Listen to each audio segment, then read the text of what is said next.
जय हिंद साथियों, स्वागत है आपका आपके अपने YouTube चैनल एचएस क्लासेज में। तो आज हम कक्षा 10 एनसीईआरटी गणित का अध्याय नंबर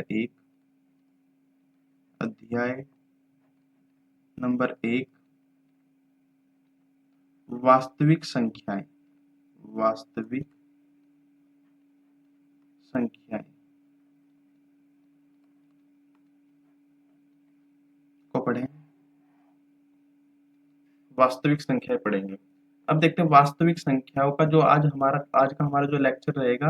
अभी हमारे एक दो जो लेक्चर चलेंगे वास्तविक संख्याओं का जो बेसिक है पहले चैप्टर का, पहले हम बेसिक को कंप्लीट करेंगे, उसके बाद हम उसके एक्सरसाइज पर आएंगे। तो पहले थोड़ा सा जो हमारे चैप्टर का बेसिक है या जो हमारी एक्सरसाइज है उनका बेसिक है, तो हम पहले बेसिक कंप्लीट करेंगे, उसके बाद हम एक्सरसाइज किया करेंगे। तो हमारा सबसे पहले यही रूटीन रहेगा। सबसे पहले जो हमारा जो चैप्टर होगा उसका बेसिक कराएंगे, उसके बाद हम एक्सरसाइज कराएंगे। तो आज हमारी जो पहली क्लास होगी, हमारी क्लास भी कैसी होगी, आज की क्लास होगी हमारी बेसिक की। हमारी क्लास कैसी होगी, आज की क्लास में हम पढ़ेंगे बेसिक। ठीक है, आज की क्लास रहेगी हमारी बेसिक की। ठीक है, अब बेसिक पढ़ने देखो, बेसिक पढ़ेंगे तो उससे देखो सबसे पहले हमारा चैप्टर का क्या नाम है, चैप्टर का नाम है हमारा वास्तविक संख्या। अब वास्तविक संख्या बाद में पढ़ेंगे, सबसे पहले बेसिक में ही देखो हम क्या पढ़ते हैं, संख्या पद्धति के बारे में पढ़ेंगे। संख्या पद्धति, इंग्लिश में क्या बोलते हैं, नंबर सिस्टम। तो संख्या पद्धति के बारे में सबसे पहले हम पढ़ेंगे। तो सबसे पहले हम पढ़ेंगे संख्या पद्धति के बारे में, नंबर सिस्टम के बारे में। तो संख्या पद्धति को हम दो भागों में डिवाइड कर देते हैं। कितने पार्ट्स में, टू पार्ट्स में डिवाइड कर देते हैं संख्या पद्धति को हम कर देते हैं दो भागों में डिवाइड। ठीक है, संख्या पद्धति को हम कितने भागों में, दो भागों में डिवाइड कर देते हैं। नंबर एक पर आ जाता है हमारा वास्तविक संख्याएं। वास्तविक संख्याएं। और नंबर दो पर हमारा आ जाता है, और नंबर दो पर आ जाता है हमारा काल्पनिक संख्याएं। काल्पनिक संख्याएं। अब देखते हैं काल्पनिक संख्याएं और वास्तविक संख्याएं क्या क्या होती हैं। तो सबसे पहले हम क्या करेंगे, सबसे पहले हम जानेंगे किसके बारे में, काल्पनिक संख्याओं के बारे में। क्योंकि वास्तविक संख्या तो हमारे पूरे चैप्टर का नाम ही है, तो वास्तविक संख्याओं को तो हम डिटेल में पढ़ेंगे। तो उससे पहले हम किसके बारे में जानेंगे, काल्पनिक संख्याओं के बारे में जानेंगे। काल्पनिक संख्याओं के बारे में अब देखते हैं काल्पनिक संख्या क्या होती है।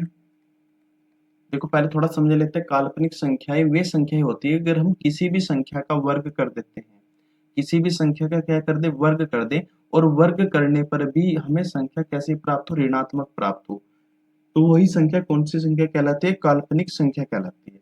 इंग्लिश में बोलते हैं हम इसको इमेजिनरी नंबर।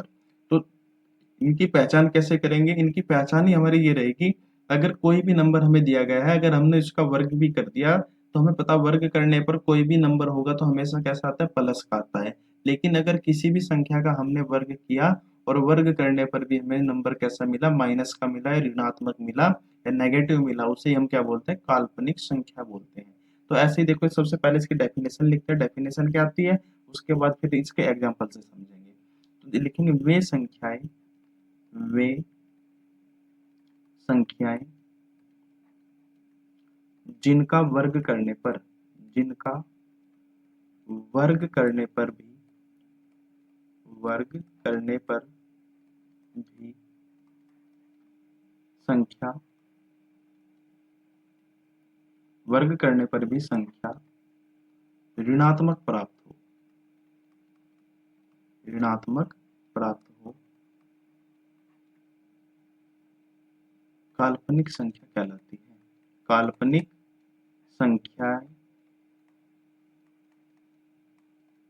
कहलाती है, कहलाती। देखो हमने डेफिनेशन लिखी, वे संख्याएं जिनका वर्ग करने पर भी संख्या ऋणात्मक प्राप्त हो, काल्पनिक संख्याएं कहलाती हैं। जैसे इसके एग्जाम्पल से समझेंगे हम। एग्जाम्पल क्या रहेगा, देखो एग्जाम्पल ले लेते हैं, एक एग्जाम्पल लेते हैं। देखो जैसे इसका एग्जाम्पल हो जाएगा, हमारे पास एग्जाम्पल हो जाएगा अंडर रूट माइनस एम का रूट। क्या हो जाएगा, अंडर रूट माइनस एम का रूट।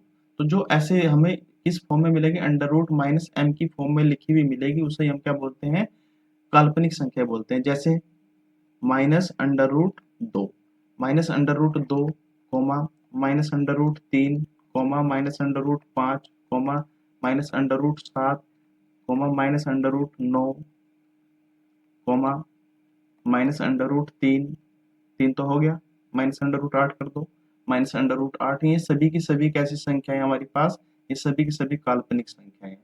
तो इनका देखो, अगर हम इन्हीं संख्याओं का क्या कर देते हैं, वर्ग कर देते हैं, इन्हीं संख्याओं का क्या कर देते हैं, वर्ग। जैसे हमारे पास एक संख्या दी गई है कितना, अंडर रूट माइनस के दो, अगर हम इसका स्क्वायर कर देते हैं तो स्क्वायर से हमें पता है अंडर रूट कैंसिल हो जाता है और आंसर क्या मिलेगा हमें, माइनस के दो। तो यहाँ से हमें क्या पता चला, इसका हमने वर्ग भी कर दिया, वर्ग करने पर भी हमें आंसर कैसा मिला, आंसर मिला हमें नेगेटिव। जब हमें आंसर नेगेटिव मिला तो हमें यहाँ से क्या पता चला, हमने बोला था वे संख्या जिनका वर्ग करने पर भी संख्या हमें कैसी प्राप्त हो, ऋणात्मक प्राप्त हो, काल्पनिक संख्याएं कहलाती हैं। तो यहाँ पर देखो हमने अंडर रूट जो हमारा माइनस का अंडर रूट दो दिया हुआ है, तो इसका हमने क्या कर दिया, इसका हमने स्क्वायर कर दिया और स्क्वायर करने पर भी हमें क्या मिला, आंसर माइनस का दो मिला, यानी कि नेगेटिव आंसर मिला, ऋणात्मक आंसर मिला। तो माइनस अंडर रूट माइनस के दो कैसी संख्या होगी, हमारी काल्पनिक संख्या होगी। ऐसे ही अगर हमने एक संख्या holding minus sorry under root minus पाँच, तो अंडर रूट माइनस पाँच का हमने स्क्वायर कर दिया, तो स्क्वायर से अंडर रूट कैंसिल हो जाएगा, आंसर मिलेगा माइनस के पाँच। तो आंसर कैसा है, ये भी आंसर मिला हमें नेगेटिव। जब आंसर हमें नेगेटिव मिला तो ये भी कैसी संख्या हुई, ये भी संख्या कैसी हो गई, हमारी काल्पनिक संख्या हो गई। तो काल्पनिक संख्या को, काल्पनिक संख्याओं के बारे में सभी को पता चल गया होगा, काल्पनिक संख्या क्या होती है। काल्पनिक संख्या वे संख्या होती है, वे संख्या होती है जिनका वर्ग करने पर भी हमें संख्या कैसी प्राप्त हो, ऋणात्मक प्राप्त हो, वही संख्या कौन सी संख्या कहलाती है, वही संख्या हमारी काल्पनिक संख्या कहलाती है। तो आज की क्लास में हम इतना ही रखेंगे। जो हमारी वास्तविक संख्या है, कौन सी संख्या, वास्तविक संख्या। तो वास्तविक संख्या को हम पढ़ते हैं अपने नेक्स्ट क्लास में। तो आज के लिए इतना ही रखते हैं। जय हिंद, बाय बाय, टेक केयर।